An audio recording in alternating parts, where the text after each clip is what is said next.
I did this reading, if you will, about a year and a half ago, and I just always want to remind myself as well as everybody that's sitting in the seats.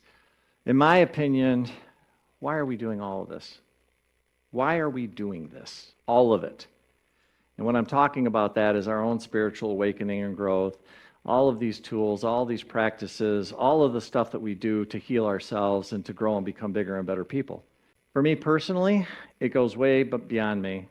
And it's not just me on an individual basis, it's me on a collective basis. And what I'm about to read to you, I believe in all my heart and soul.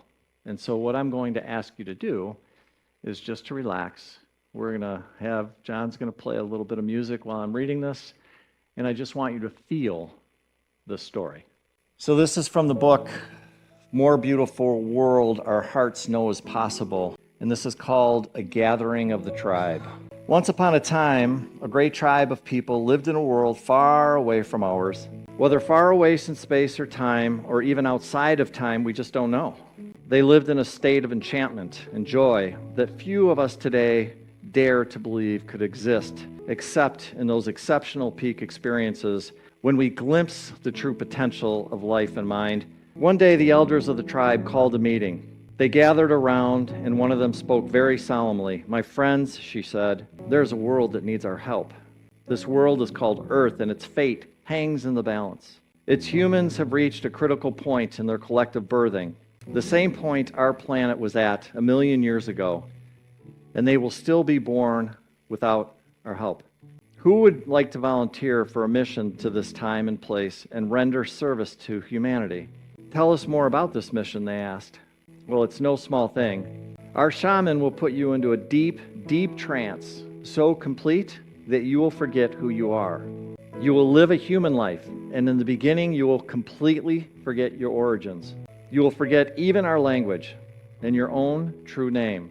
You will be separated from the wonder and the beauty of our world and from the love that bathes us all.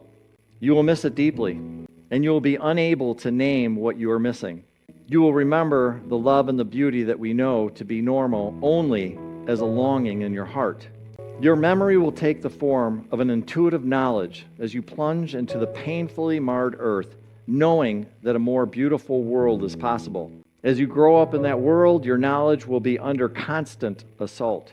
You will be told in 1,000,000 ways that a world of destruction, violence, drudgery, anxiety, and degradation is normal. You may go through a time when you are completely alone, with no allies.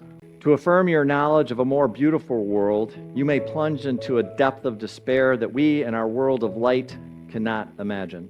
But no matter what, a spark of knowledge will never leave you. A memory of your true origin will be encoded into your DNA. That spark will lie within you, inexhaustible, till one day it is awakened. You see, even though you will feel for a time utterly alone, you will not be alone. We will send you assistance. Help that you will experience is a miraculous experiences that you will describe as transcendent. These will fan the spark into a flame for a few moments or hours or days. You will reawaken to the beauty and the joy that is meant to be. You will see it on earth, for even though the planet and its people are deeply wounded, there is a beauty that is still projected from past and future onto the present as a promise of what is possible and a reminder of what is real.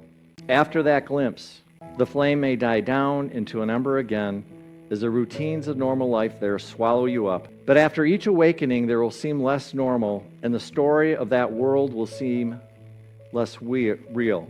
The ember will grow brighter. When enough embers do that, they will all burst into a flame together, and they will sustain each other. Remember, you will not be there alone as you begin to awaken to your mission. You will meet others of our tribe. You will recognize them by your common purpose, values, and intuitions, and by the similarity of the paths that you have walked. As a condition of the planet Earth reaches crisis proportions, your paths will cross more and more. The time of loneliness, the time of thinking you might be crazy will be over. You will find the people of your tribe all over the earth and become aware of them through the long-distance communication technologies used on your planet. But the real shift, the real quickening, will happen in face-to-face gatherings in special places. When many of you gather together, you will launch a new stage on your journey, a journey that I assure you will end where it begins right now. Then the mission that lay unconscious within you will flower into consciousness. Your intuitive rebellion against the world, presented to you as normal, will become an explicit quest to create a more beautiful woman. A woman then spoke up and said, "Tell us more about the time of loneliness that we might prepare for it." The elder said, "In the time of loneliness, you will always be seeking to reassure yourself that you are not crazy. You will do that by telling people about what is wrong with the world, and you will feel a sense of betrayal. When they don't listen to you, you might hunger for the stories of wrongness, atrocity, ecological destruction, all of which confirm the validity of your intuition that a more beautiful world exists. But after you have fully received the help we will send you and the quickening of your gatherings, you will no longer need to do that, because you will know your energy will thereafter turn toward actively creating a more beautiful world." Another tribeswoman asked, "How do you know this will work? Are you sure our shaman's powers are great enough to send us on such a journey?" And the elder replied, "I know it will work because he has done it many times before. Many have already been sent to Earth to live human lives and lay the groundwork for the mission that you will undertake now. So he's been practicing. The only difference now is that many of you will venture there at once. What is new in the time that you will live in is that you will gather in critical mass and each awaken the other to your mission. The heart you will generate will kindle the same spark that lives in every human being, for in truth, each one is from a tribe like ours. The whole galaxy and beyond is converging on Earth, for never before has a planet journeyed so far into separation and made it back.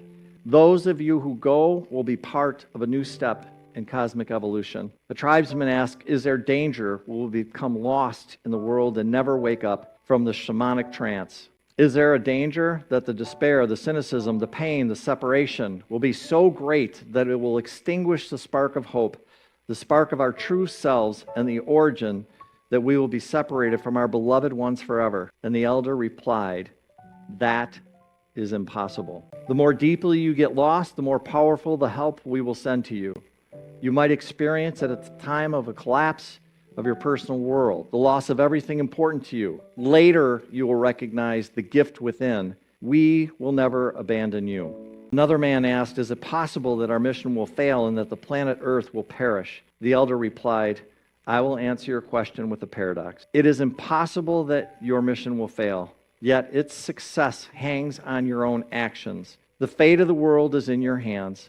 The key to this paradox lies within you, in the feeling you carry that each of your actions, even in your personal secret struggles, has a cosmic significance. And you will know then, as you know, that everything you do matters." In that, there were no more questions.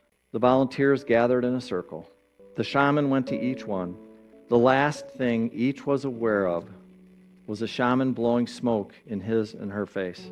They entered into a deep trance, and they dreamed themselves into a world where we find ourselves today.